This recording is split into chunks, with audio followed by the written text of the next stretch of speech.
dalam kategori aman. Ya, jadi sedemikian sehingga juga teman-teman tidak terlalu berpengaruh nih ke kita. Kalau inflasinya udah over, udah berlebihan, aduh beli beras kilo aja udah susah nih. Kayak tahun 1998 ya. Itu mau beli beras tuh susah banget. Ya, atau misalkan contoh nih, ya contoh daripada hyperinflasi. Itu di Zimbabwe, teman-teman tahu Zimbabwe nggak? Tahu. Di negara di Afrika tuh.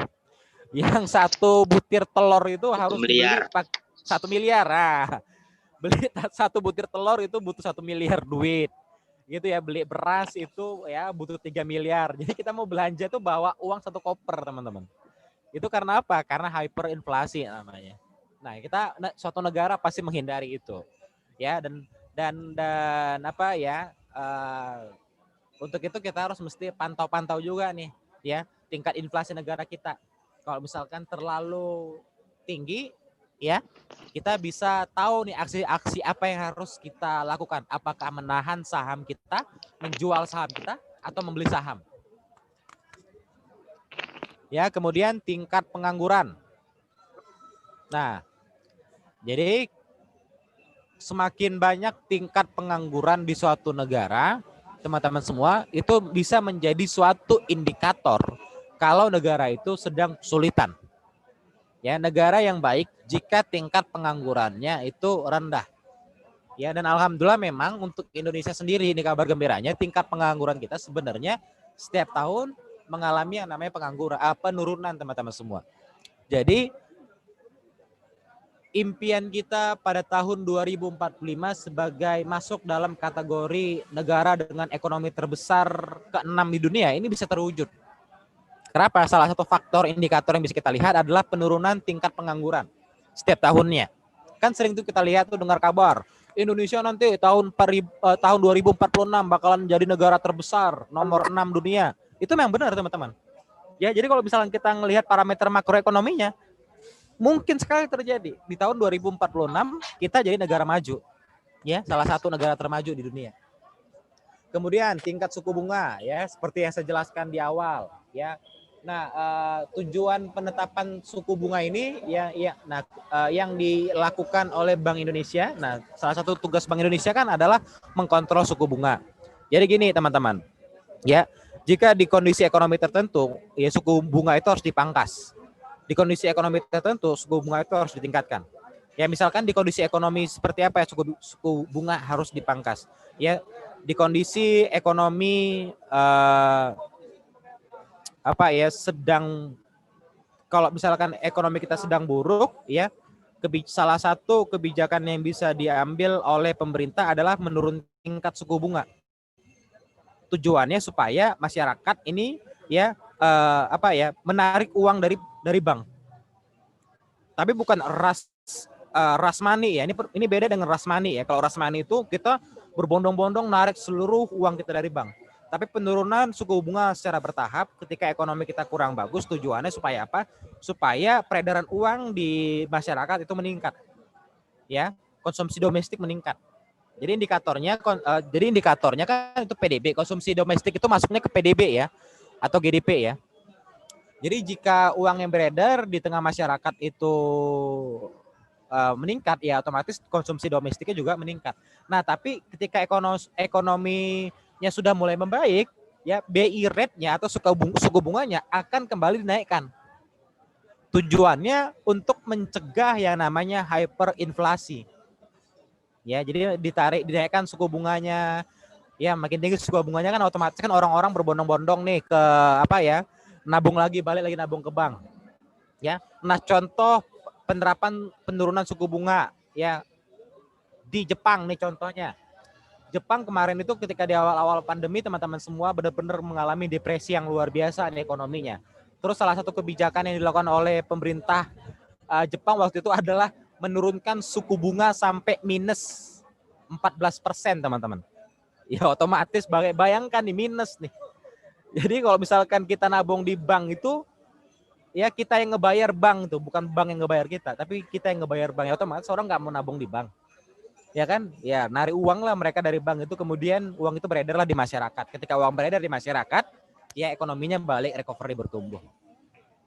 Kemudian kebijakan nilai tukar ya, seperti yang saya jelaskan tadi juga di awal teman-teman. Kebijakan nilai tukar ini fungsinya ya untuk menjaga supaya rupiah tidak terlalu kuat dan juga rupiah tidak terlalu lemah.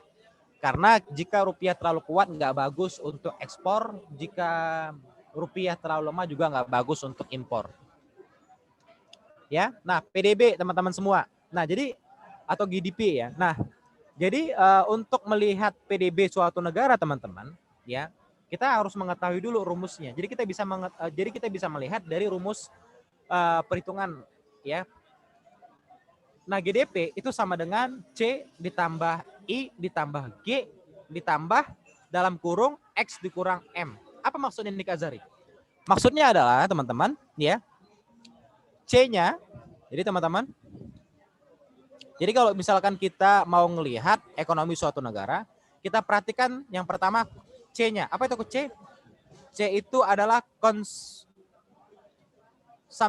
ya, atau konsumsi suatu negara. Ya, kemudian kita lihat juga I-nya. Apa itu I? Nah, I ini adalah investment atau investasi ya.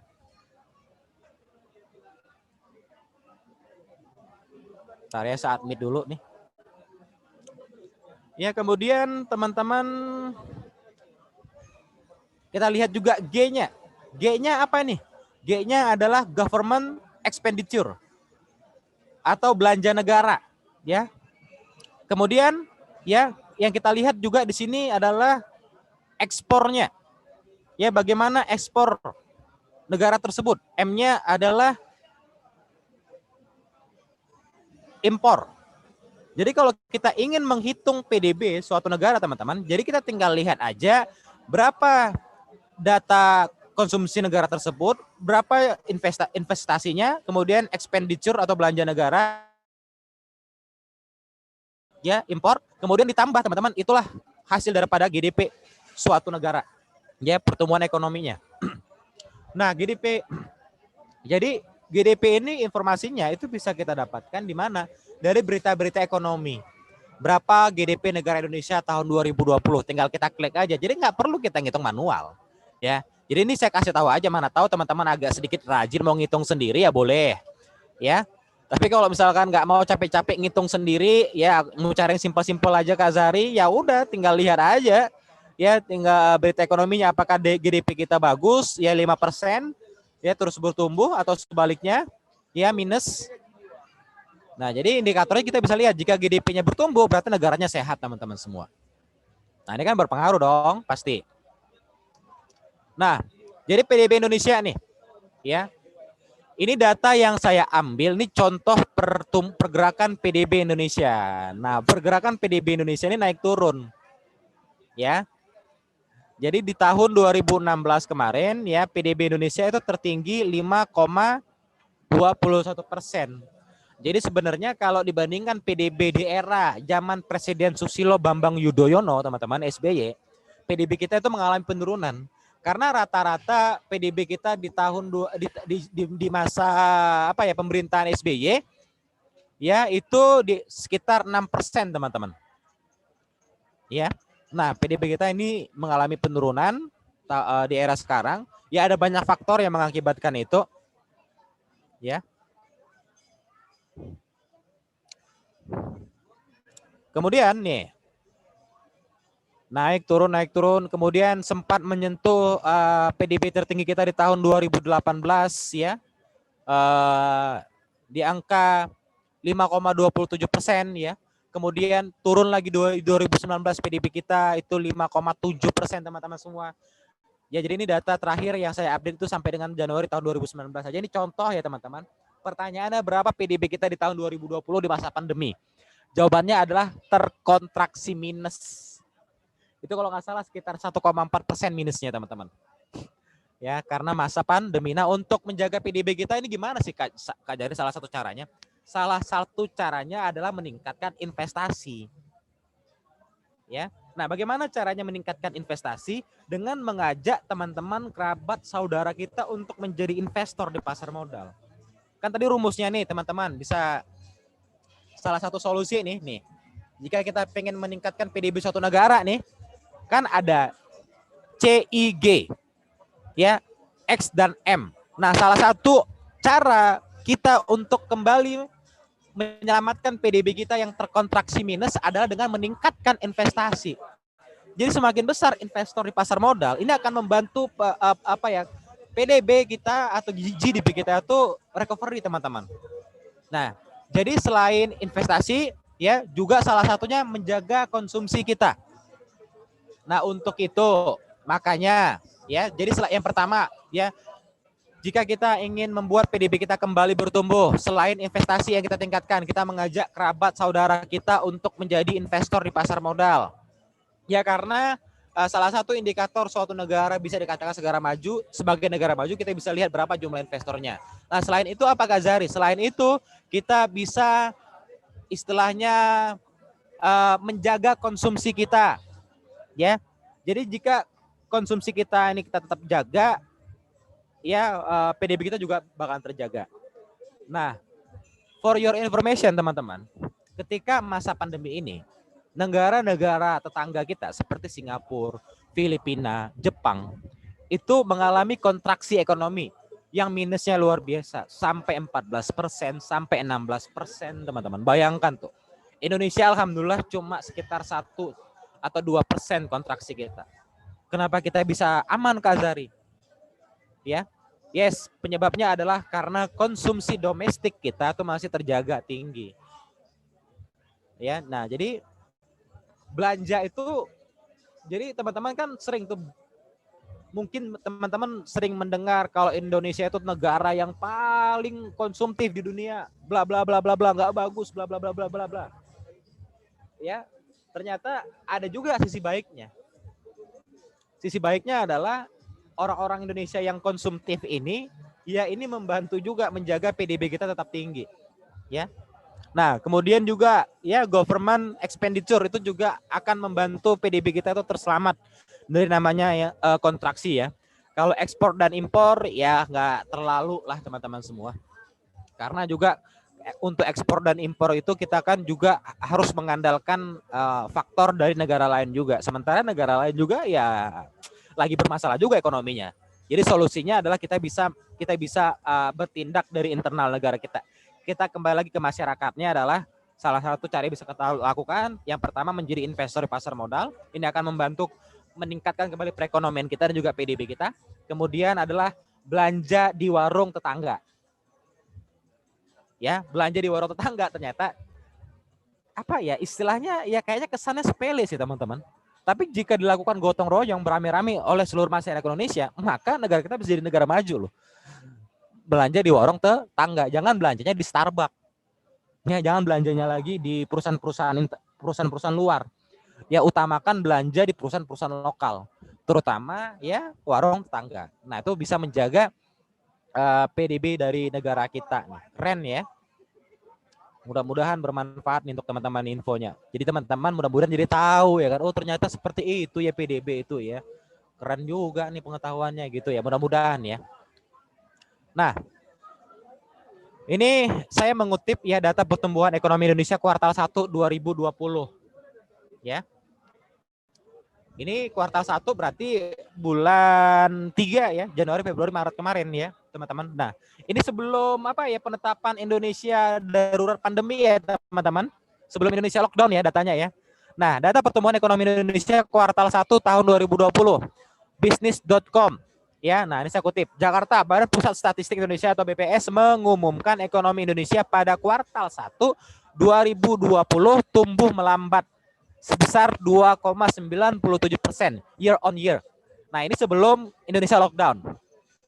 Ya. Kepala BPS Suharyanto mengatakan secara kuartalan atau dibandingkan dengan kuartal 4 2019, pertumbuhan ekonomi Indonesia tercatat minus 2,41%. Pergerakan PDB kita kuartal to kuartal triwulan 1 2020 dialami negara-negara lain yang perlambatannya cukup dalam. Triwulan 1 2019 masih tumbuh ekonomi kita 0,7%. Sekarang pertumbuhan 2,97%, ujarnya Selasa. Perlambatan pertumbuhan ekonomi tidak hanya dialami oleh Indonesia. Menurut Suharyanto, sejumlah negara mengalami kontraksi ekonomi akibat penerapan kebijakan lockdown. Kebijakan yang ditempuh untuk membendung penyebaran virus corona. Ya. Nah, sekarang gimana pertumbuhan ekonomi kita? Minus. Ya, bahkan udah depresi, teman-teman. Bukan depresi, mohon maaf, resesi ya. Nah, kemudian ini adalah data ya inflasi ya, teman-teman. Nah, cuma ini saya ambil datanya untuk sampai dengan tahun 2018 doang ya. 2019 akhir lah. Ini sebagai contoh aja ya, teman-teman. Karena kemarin saya dapatnya sampai yang tahun 2019 doang. Nah, ternyata ya inflasi kita ya tertinggi waktu itu pada tahun 2016 itu pernah sampai 2015 ya, teman-teman. Pernah sampai angka 8% ya. Kemudian turun alhamdulillah stabil ke angka 6 sampai dengan 4% nih. Ya masih stabil sih. Ya kemudian di tahun 2018 akhir itu ya teman-teman sekitar 2%. Jadi ingat ya teman-teman, inflasi yang terlalu tinggi tidak baik, tapi terlalu rendah atau deflasi juga nggak baik. Nah untuk itu pemerintah lewat kebijakan moneter Bank Indonesia itu mengkontrol supaya inflasi kita itu terjaga. Ya. Nah, kemudian ini data inflasi ya saya kutip dari CNBC Indonesia. Jadi teman-teman jadi tahu nih untuk mengetahui inflasi itu atau PDB atau suku bunga dan lain-lain, kita bisa akses informasinya dari internet. Zaman sekarang tuh gampang banget ya. Tinggal kita klik aja dari Google, kita klik data inflasi, kemudian PDB seperti apa, ya kita bisa tahu nih. Nah, CNBC Indonesia, Badan Pusat Statistik atau BPS melaporkan inflasi Indonesia pada Juli masih rendah 2020 ya, bahkan inflasi tahun kalender sepanjang 2020 belum menyentuh 1%. Ya, kemudian pada Senin tanggal 3 bulan 8 2020 BPS mengumumkan inflasi pada bulan Juli adalah 0,1% month to month MTM alias deflasi. Aduh. Nih data ekonomi kita di masa pandemi virus ya teman-teman. Kemudian ini membuat inflasi tahun kalender year to date atau YTD menjadi 0,98%. Nah jadi teman-teman, apakah ini baik? Tadi kan Kak Zahri bilang, Kak Zahri ini kalau inflasi terlalu tinggi atau hyperinflation itu nggak baik Kak. Ini kebetulan inflasi kita ini minus nih Kak, deflasi. Nah inflasi yang terlalu rendah ya sampai menyentuh deflasi juga tidak baik teman-teman.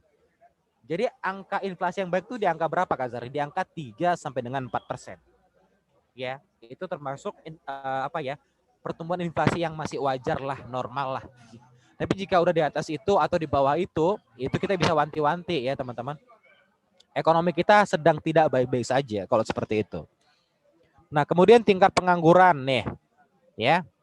Jadi kalau misalkan kita lihat tingkat pengangguran kita, alhamdulillah teman-teman, seperti yang saya jelaskan tadi di awal, itu terus mengalami penurunan kok, ya.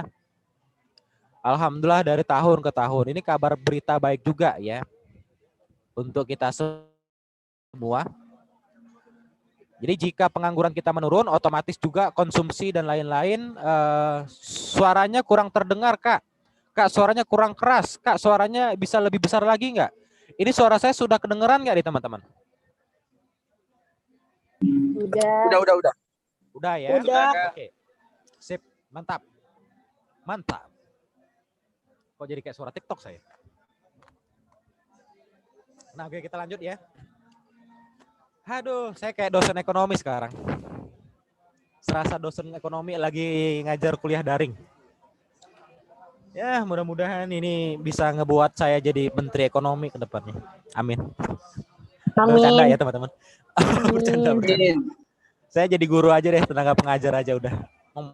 Mengabdikan diri jadi pengajar aja. Oke, nah. Jadi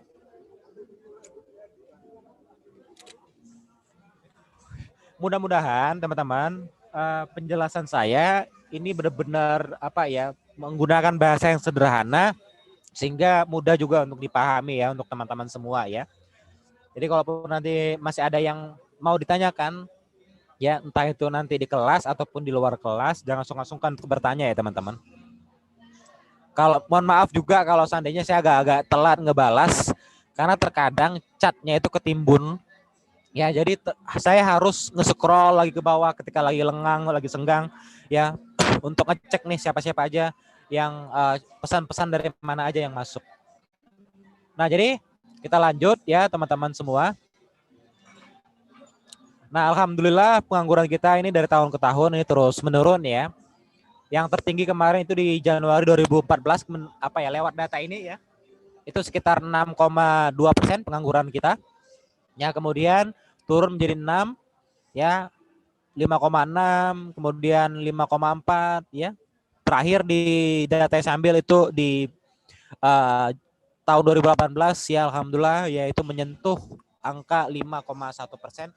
Kalau nggak salah data yang saya terima kemarin dari berita yang saya baca di CNBC Indonesia, pengangguran kita ini ya naik 0,1% sih sebenarnya. Ya, jadi 5,1%. Karena apa? Karena pandemi sekarang. Karena pandemi sekarang itu kan banyak yang di PHK, banyak yang pemutusan hubungan kerja dan segala macam, ini mengakibatkan peningkatan jumlah pengangguran. Jadi data terakhir yang saya terima, total pengangguran kita itu ya mencapai angka 5,1% kalau nggak salah. Nggak tahu ya apakah ada peningkatan lagi, nanti kita bisa cek beritanya di banyak media ya teman-teman. Nah, kemudian nih, ini dia beritanya ya. Nah, tingkat pengangguran. Ya, ini saya kutip dari CNBC Indonesia ya teman-teman. Jakarta, CNBC Indonesia.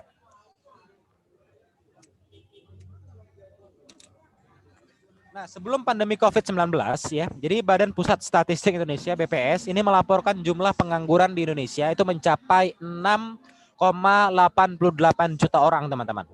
Nah, ini merupakan angka per Februari tahun 2020 kemarin. Nah, dalam periode tersebut ternyata sudah ada penambahan sebesar 60.000 orang pengangguran. Ya, ini data dari BPS. Apakah benar atau tidaknya wallahu alam. Ya, karena banyak banget yang saya tahu di berita orang-orang yang di PHK nih teman-teman. Nah, Kepala BPS Suharyanto mengatakan bertambahnya jumlah pengangguran pada bulan Februari 2020 belum signifikan ya dibandingkan dengan kondisi saat ini yang sudah terjadi PHK di mana-mana. Nah, ini sangat flat ya, stagnan katanya seperti itu ya. Sekali kalau dibanding pattern pola sebelumnya, ujarnya melalui video conference Selasa tanggal 5 bulan 5 2020. Dibandingkan dengan kondisi setahun yang lalu, tingkat pengangguran terbuka pada seluruh jenjang pendidikan mengalami penurunan sebesar 0,01% sampai dengan 0,51%, ujar Suharyanto. Jadi, jika melihat dari sektor usia, maka yang paling banyak menganggur adalah masyarakat usia 15 sampai dengan 24 tahun. Ya, apakah kita usianya di mana nih? Ya, kemudian yang tercatat sebesar 16,8%, sedangkan usia 25 sampai dengan 59 tahun itu hanya 3,23%. Pertanyaannya teman-teman, lagi nganggur atau enggak nih? Mudah-mudahan enggak ya. Kerja, Kak. Mantap. Oke. Kemudian suaranya kurang terdengar, Kak. Oke, sekarang udah kedengeran enggak? Sudah. Halo teman-teman. Apakah sekarang sudah terdengar Kak, dengan jelas? Oke. Sudah. Sudah. Nah, kemudian selanjutnya adalah tentang suku bunga ya teman-teman.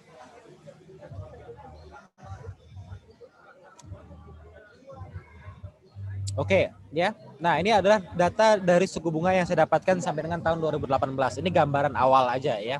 Nah, suku bunga kita kemarin itu tertinggi itu mencapai 9%. Kemudian, nah, jadi kita lihat nih teman-teman, seperti yang saya jelaskan di awal, ya. Jadi suku bunga itu ditetapkan oleh Bank Indonesia ya atau BI ya. Untuk kebijakan moneternya salah satu yang diatur adalah suku bunganya. Jadi kalau kita perhatikan teman-teman, ini suku bunganya itu bergerak fluktuatif. Kadang naik, kadang turun. Tergantung situasi dan kondisi ekonominya. Seperti yang saya jelaskan tadi. Jika kondisi ekonominya lagi tidak bagus, biasanya suku bunganya akan turun nih. Ya, nah kan bisa lihat nih. Dari tahun 2018 kan ekonomi kita sedang mengalami penurunan tuh. ya. Nah, otomatis ya suku bunga juga diturunkan oleh Gubernur Bank Indonesia. Nah, seperti ini ya teman-teman semua. Di tahun 2018 suku bunga kita itu sekitar 4%.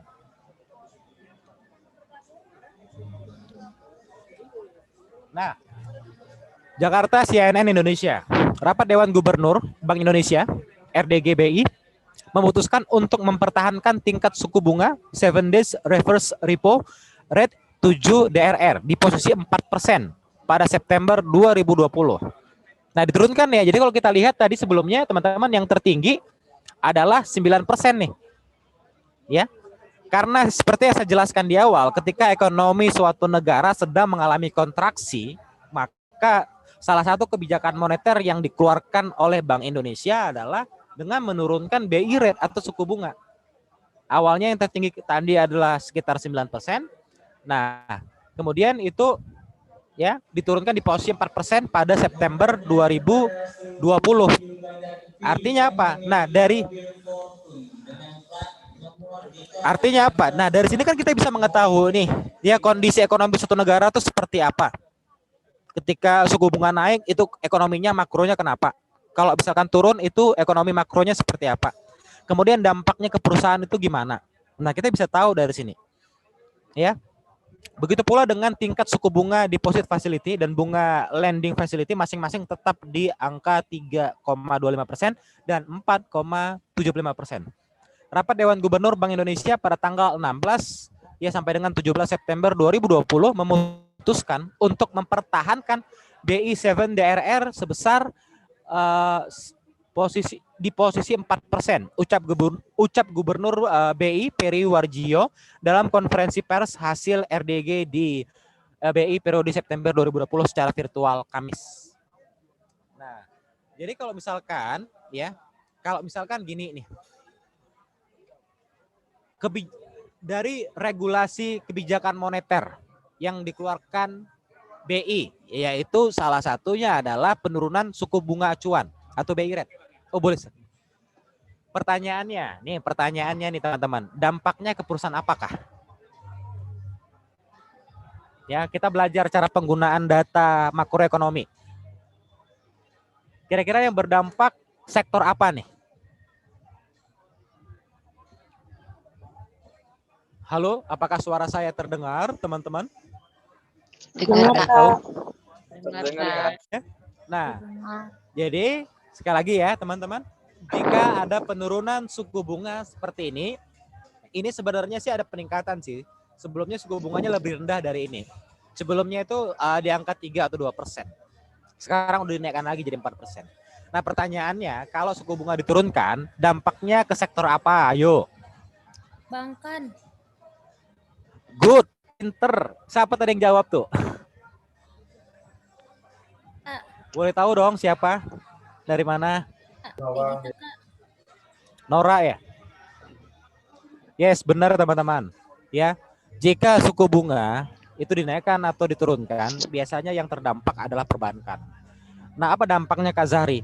Dampaknya adalah penurunan kinerja perbankan. Ya, ketika suku bunga turun, ya otomatis ya bunga deposito juga turun dong. Bunga bank juga turun dong. Ya. Nah, masyarakat jadi memindahkan uang mereka dari perbankan ke instrumen lain yang jauh lebih tinggi. Ya, imbal hasilnya. Ya, yang terjadi adalah penurunan kinerja perusahaan. Makanya kemarin di awal-awal pandemi, ya untuk sektor keuangan dan juga perbankan itu mengalami kejatuhan yang luar biasa. Ya. Sampai kalau nggak salah 46% penurunannya, 40 sampai dengan 60% kalau nggak salah penurunan saham di sektor keuangan dan juga perbankan teman-teman. Kenapa? Karena penetapan suku bunga. Tapi alhamdulillah sekarang sudah mulai recovery. Ya jadi penurunan saham di sektor perbankan itu sebenarnya bagus juga sih. Jadi karena saham di sektor perbankan itu terkenal dengan harganya yang mahal. Jadi ketika ada fase-fase keluarnya kebijakan moneter penurunan suku bunga, harga saham berjatuhan, ya otomatis ini kabar gembira ya buat kita untuk menyerok ya saham di sektor perbankan. Nah, oke. Next. Nah, kemudian ini nilai tukar. Ya. Jadi seperti yang saya jelaskan tadi di awal, teman-teman semua, nilai tukar itu tidak boleh terlalu kuat atau juga terlalu lemah. Dampaknya apa? Dampaknya misalkan contoh jika dia terlalu kuat, ya otomatis ya ekspor kita juga menurun. Nah dari sini kan kita bisa tahu nih, jika kita mau membeli saham perusahaan, nah saham perusahaan tersebut apakah perusahaan itu juga sebagian produknya diekspor ke luar negeri? Nah jika diekspor ke luar negeri, kita bisa lihat nilai tukarnya seperti apa. Apakah nilai tukar kita hari ini stabil atau terlalu kuat rupiahnya? Jika terlalu kuat, ini akan mempengaruhi kinerja perusahaan ekspor itu. Ya, atau misalkan dia terlalu lemah ya teman-teman. Jika dia terlalu lemah teman-teman, ya otomatis ya rupiah dolar menguat, rupiah melemah, ini akan berpengaruh ke perusahaan-perusahaan yang ya untuk produksinya, untuk barangnya dan segala macam itu mengandalkan impor. Misalkan contoh untuk sektor penerbangan, contoh ya, ketika mata uang kita melemah, karena gini, 80% komponen suku cadang penerbangan itu impor, sahabat. 80 sampai dengan bahkan 90% kalau nggak salah, komponen suku cadang penerbangan itu impor dari luar negeri. Jadi di Indonesia itu belum bisa loh memproduksi komponen untuk apa ya, suku cadang penerbangan. Yang terjadi ketika rupiah melemah, otomatis uang yang dikeluarkan untuk membeli komponen penerbangan dari luar negeri tadi, untuk impor komponen penerbangan akan naik dong. Sementara